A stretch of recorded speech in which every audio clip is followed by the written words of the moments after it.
नमस्कार दोस्तों, आप लोगों का वापस स्वागत है मेरे channel commerce made easy with Shubhro. चलिए दोस्तों, आज हम लोग स्टार्ट कर रहे हैं डेथ ऑफ ए पार्टनर।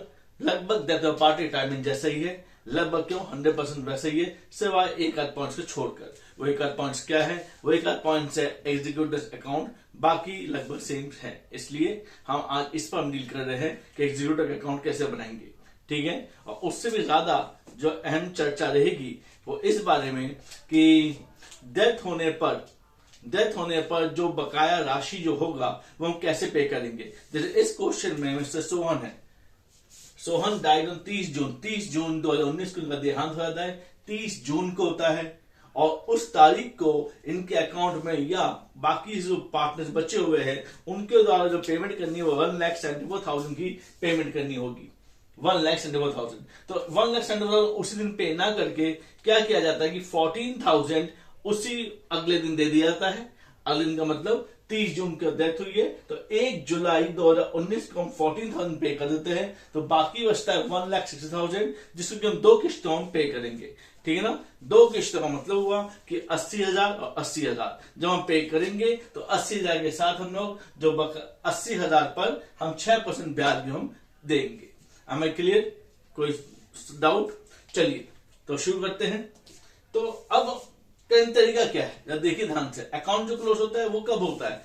31 मार्च से क्लोज होगा, ठीक है ना। 1 अप्रैल से 31 मार्च का ये हमारा फाइनेंशियल ईयर होता है हमारा। अब डेथ कब हुई है? डेथ हुई है हमारी 30 जून को, ठीक है। और पेमेंट कब जा रही है? 1 जुलाई को हमने पेमेंट किया और कहा कि हर बार हम 30 जून को हम पेमेंट कर देंगे। तो ध्यान से सोचेंगे कि टोटल कितना पे करना था। देखिए अब ध्यान से, 30 जून को 30/6/2019 को अकाउंट में 1,74,000 थे, तो इतने पे करना था। हमने 30/6 को नहीं, हमने 1 जुलाई को 1/7/29 यानी अगले दिन हमने 14,000 हमने एग्जीक्यूटिव को पे कर दिया।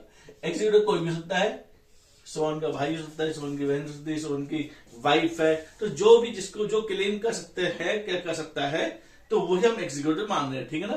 तो फिलहाल सवाल एग्जीक्यूटिव पे नहीं, फिलहाल सवाल ये कि एग्जीक्यूटिव कितना पे करेंगे। एग्जीक्यूटिव कोई भी हो, हम पेमेंट कैसे करेंगे, तो वो कैलकुलेशन अहम है। सो 174 या तो हम एक बार 174 दे दे और सारी कहानी खत्म हो जाती है।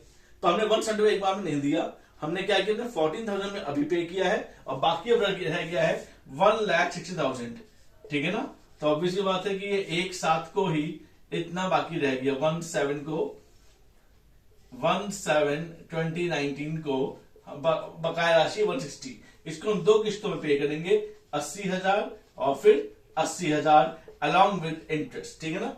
इतना समझ में आ गई। तो पहला स्टेज हम कब पे करेंगे? ये क्या है, 2019 है। अगली बार हमने बुलाई 1 जुलाई, तो अगली बार आप 30/6 जब डेथ हुई है 2020 में हम ये देंगे और फिर 30/6/2021 में हम लोग पे करेंगे। ये दोनों डेट का ध्यान रखिएगा। हमें कैसे पता इस डेट को लेनी है? देखिए डेथ कब हुई है? 30 जून 2019 को हुई है। तो ये अगला साल कौन सा होगा इनके लिए कि अगली बार मांगने कब आएंगे पैसे? मांगने नहीं, गलत शब्द है। अगली बार हम उनको पैसे कब देंगे? हम उनको देंगे 30/6/2020 और फिर अगले साल 30/6/2021। आपका अकाउंट यहाँ आपको बनाना पड़ेगा। Am I clear? अब यहाँ अकाउंट कैसे बनेगा? इसमें दिक्कत क्या है? दिक्कत यह है कि बीच में आपके पास जो अकाउंट हमारा क्लोज कब होता है? 1 अप्रैल टू 31 मार्च। तो यानी कि अगर इस डेट को देखें तो 31 मार्च में बीच में आएगा। तो अब हमें वही कैलकुलेशन करना, 31 मार्च तक कितना देना है। ध्यान रखिएगा, 31 मार्च तक कितना देना है। तो 1/7/2019 के बाद ये तारीख तो नहीं आएगी। इससे पहले कौन आएगा? इससे पहले आएगा 31/3/2020, यानी कि इस तारीख तक आपने कुछ पे नहीं किया। 1,60,000 भी बचे हुए हैं, तो यानी इस 1,60,000 पर आपको देना पड़ेगा ब्याज। तो यानी कि 1,60,000 पर ब्याज 6% है इंटरेस्ट और टाइम 1/7 से 31/3 कितने महीने हो गए? 6/3/9 महीने हो गए। तो 9 महीनों का ब्याज आपको देना होगा। क्या ये समझ में आ गई? हमें क्लियर? चलिए सॉल्व कर देते जल्दी से।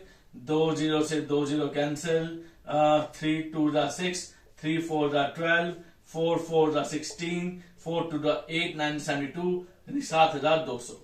यानी कि आपको ब्याज साथ में देना है 7,200। Is this clear? तो यानी कि यहां तक आपके पोजीशन क्या होगी, 167,200 हो गया आपकी पोजीशन, तारीख 31/3/2020, यानी कि 1/4 को भी यही रकम रही है। तो मैं यहां पर ये रकम देता हूं कि 1/4/2020 को ये रकम है। देखिए ये डेट कब की है, 30/6 दिख रही है। तो यहाँ पैसे कब वापस, पैसे कब देने होंगे, 30/6 को देना होगा। तो अब 30 के बाद की तारीख क्या होगी, 30/6 आएगा। तो मैंने यहाँ 30/6 लिख दिया, 30/6/2020। क्लियर? अब 30/6/2020 तक, यानी कि यहां पर कितने महीने हुए, यानी कि और महीने बढ़ गए। कितने महीने बढ़ गए, 3 महीने बढ़ गए।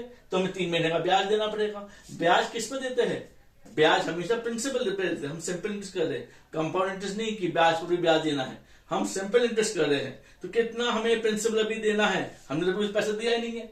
174 बकाया थे, 14,000 दिया है आपने, प्रिंसिपल अमाउंट आपने दिया नहीं है। तो प्रिंसिपल अमाउंट पर कितना ब्याज, प्रिंसिपल अमाउंट है 1,60,000 और 1,60,000 पर 6%, कितने महीने, 1/4 से 30/6, 3 महीने।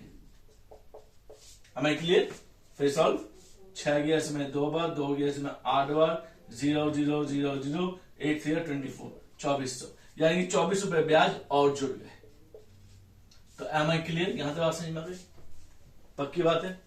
तो आगे बढ़ते हैं। तो यानी कि अब रकम कितनी हो चुकी है, यानी अब यहां तक अगर आप देखेंगे, यहां तक अगर आप देखेंगे तो अगर मैं बाइफर्केशन कर दूं तो यानी कि 1,60,000 का प्रिंसिपल है, प्लस उस पर 7,200 का ये वाला ब्याज है, प्लस इस पर 24 रुपए का ब्याज है। क्या यहां तक क्लियर है? अब समय क्या आ चुका, 30/6 आ चुका है। तो 30/6 को क्या होगा, पेमेंट करनी होगी। कितनी पेमेंट करनी होगी, 80,000 together with interest, together with interest, together with interest, यानी मैं 80,000 पे कर दूंगा, टुगेदर विद इंटरेस्ट 7,200 भी दे दूंगा और 2400 भी दे दूंगा। ठीक है ना, यह समझ में आ गई? तो अब कितना बचा मेरे पास, ये सब कैंसिल हो गया। यानी कि अब, यानी इस तारीख के बाद मैं यहां लिख देता हूं, ये तारीख 1,60,000 में से 80,000 गए, अब बचता मेरे पास 80,000, मैं तारीख लिख देता हूं। 30/6 के बाद में तारीख होगा 1/7/2020। अब कितना बचे, 80,000 बचा हुआ है। क्या ये बात क्लियर हो गई, पक्की बात है? चलिए फिर, तो 1/7/2020, इसके बाद ये तारीख तो नहीं आएगी। तारीख कौन सी आएगी, इसके बाद की तारीख कौन सी आएगी, 31 आएगी ना, यानी कि 31/3/21। कितने महीने हुए, 9 महीने हुए। इस 9 महीने में हमें क्या देना है, ब्याज देना है। ब्याज किस पर, जितना भी प्रिंसिपल बचेगा, प्रिंसिपल 80,000 बचा हुआ है। तो 80,000 पर 80,000, यहां मैंने एक कॉलम कर दूं तो आपको ध्यान रहेगा। 80,000 पर हमें ब्याज देना 6%, कितने महीने के लिए, 9 महीने, 9/12। क्या बात क्लियर हो गई है? तो हमें ब्याज देना, कितना ब्याज बन चुका, अब 6 गया इसमें 2 बार, 2 गया इसमें 4 बार, 4 9 36, तो ये 3600 रुपए का ब्याज बन चुका। यानी कि अब आपके पास ये हो गया मेरे पास, जैसे यहां पर आया था हमारे पास, सो 83,600। तारीख जैसे मैं यहां लिखा था 1/4/21। अभी तो नहीं आएंगे पैसे लेने कब आएंगे, लिखा ना 30/6, तो 1/4 के बाद 30/6, तो 30/6/21। यहां तक जब 30/6/21 आएगा तो फिर क्या होगा, जो प्रिंसिपल है वो कितने समय रह गया, प्रिंसिपल 3 महीने और, तो 3 महीने और ब्याज, तो 80,000 का 3 महीना, तो 80,000 इंटू 6/100 इंटू 3/12। तो यानी मैं यहां कर देता हूं 80,000 मल्टीप्लाइड बाय 6% इंटू 3/12। 3 गया इसमें 4 बार, 4 गया इसमें 2 बार, 6/12, तो 1200 रुपए। हमें क्लियर? तो यानी कि अब वो समय आ गया 30/6/21, और 30/6/21 को हम पूरा पेमेंट कर देंगे। 80,000 तो देंगे प्रिंसिपल, प्लस 3600 और प्लस 1200। मैं 2 बार क्यों दिखा रहा हूं ऐसे, ताकि आपको समझ में आए। आपको याद है कि 3600 रुपए जो है वो 3600 पैदा हुआ था 31/3/2021 को, और 1200 पैदा हुआ है 30/6/2021 को। क्लियर? इसलिए मैंने आपको अलग अलग दिखा हुआ है। Am I clear? कोई डाउट है तो आप कमेंट बॉक्स में जरूर लिखिएगा। तो ये सवाल आने के बहुत चांसेस है। अब इसके बेस पर आपको अकाउंट बनाना होगा। किसका अकाउंट, सोहन्स एग्जीक्यूटिव अकाउंट। तो वो कैसे बनेगा? अब तो बहुत सिंपल सा हो गया। जहां पर भी आपको देखिए बहुत ध्यान से, ये 30/6 से 31/3 ये आपका एक पार्ट हो गया, 30/6 से 31/3।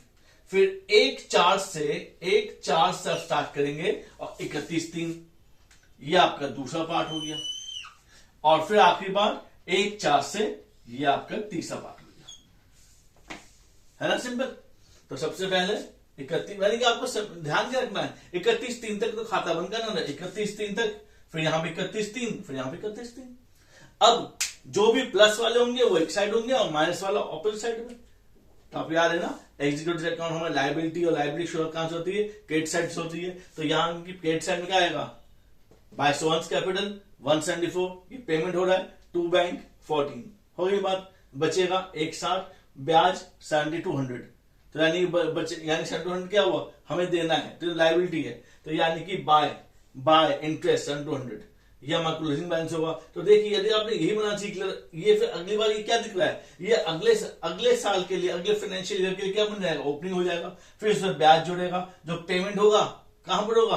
ऑपोजिट साइड में। तो माइनस वाला होगा ऑपोजिट साइड में और प्लस वाला होगा ओपनिंग साइड में। प्लस वाला होगा ओपनिंग साइड में और माइनस वाला होगा ऑपोजिट साइड में। ठीक है। पेमेंट किस नाम से करेंगे? टू बैंक के नाम से। और जो इंटरेस्ट है वो किस नाम से आएगा? Bye interest. हमें क्लियर? ये बात आप करके बताइए जरूर, और कमेंट बॉक्स में लिखना मत भूलिएगा। ठीक है। उम्मीद है कि आपको समझ में आ गया है। कोई भी डाउट होगा तो कमेंट बॉक्स में जरूर बताइएगा। ठीक है। And don't forget to share, subscribe and most important learn to be learned. ठीक है। खूब ज्यादा सीखिए। और जैसे मैंने कहा कि अभी तो डेथ फिलहाल 30/6 को ही है। अगर आपको कंसेप्ट क्लियर है कि हाँ हमें इस प्रकार से हमें मैथमेटिक्स इस प्रकार करनी है, तो चाहे डेथ कभी भी हो आपको समझ में आ जाएगा कि एक बात तो हमें इंटरेस्ट को डेथ तक कम ले जाना है। यानी आपको 31 तक में जो भी हरकतें हो रही होंगी आपको उस पर ब्याज देना है। ठीक है। Thank you all, have a nice day.